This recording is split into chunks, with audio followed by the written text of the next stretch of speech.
All right, so the last subject I want to talk about is probably one of the most important ones and sort of ties everything together that we just talked about, which is injury prevention and flexibility in tennis players. Um, the most commonly injured areas that we see in juniors and in professional players are the shoulder, the wrist and elbow, the lower back, and the legs. There are some differences here between male and female players. The female players will have a lot more injuries in this sort of area right here, and especially in the hips and on the upper legs. If you look at the next Grand Slam tournament, you're going to see a lot of female players that are wrapped around the thigh. And that actually has more to do with their technique on the serve than with lack of flexibility and strength that we addressed before that we want to train for.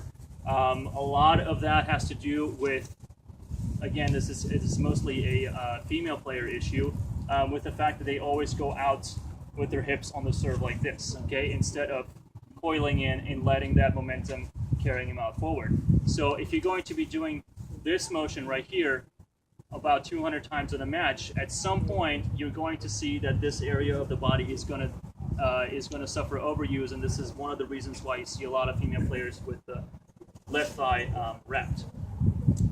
That being said, the most common injuries that we see again are going to be shoulder. In the shoulder area are going to be rotator cuff impingement, which is due to a lack of strength in the muscles of the rotator cuff and in the upper back. So we need to not only be strengthening these areas of the body, but also stretching into that a little bit. The next area that we're going to look at is the lower back. And this one's just going to be a little bit more intricate because there are certain areas of the body that are linked to the lower back. So whenever you do have a player that has a lower back issue, you necessarily don't want to just look at the specific area that's hurting, as opposed to something like the shoulder, which is usually pretty local. So if you have if you have a lower back issue in your player, most likely it's going to be due to a lack of flexibility and strength in that specific area, but it also can be a lack of flexibility in your hamstrings and in your deep hip flexors. So you also want to look at these areas if you're going to try to see what is lacking and talk to the fitness professional or the trainer that is taking care of your player. The most common injury that we see in the legs, next to normal abuse injuries, the one acute injury that we're going to see is a calf strain and an ankle sprain.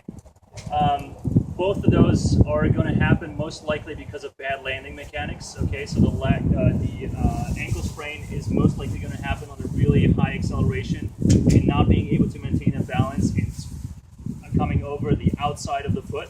Okay, I'm going to see if you can see that in the area. Right, so most of the time the players are going to come and roll here on the outside of the foot.